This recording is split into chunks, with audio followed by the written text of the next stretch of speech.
Hörmətli izləyicilər, əgər siz də pensiyaların artmasını və pensiya yaşının azaldılmasını istəyirsinizsə, videonu bəyənib paylaşaraq dəstək ola bilərsiniz.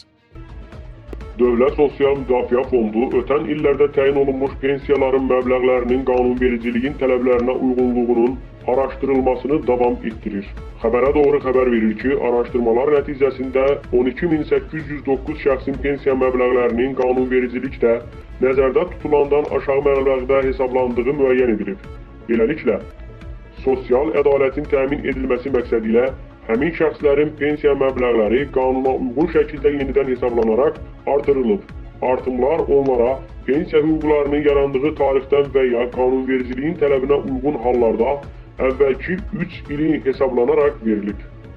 Həmin artımların təmin edilməsi üçün əlavə olaraq illik 8 milyon manat vəsait ayrılıb. Bundan başqa keçmiş dövr üzrə ödənilməli olan 14,5 milyon manat fərq hesablanaraq aylıq pensiya məbləğlərinin üzərinə əlavə edilməklə hissə-hissə ödənilir.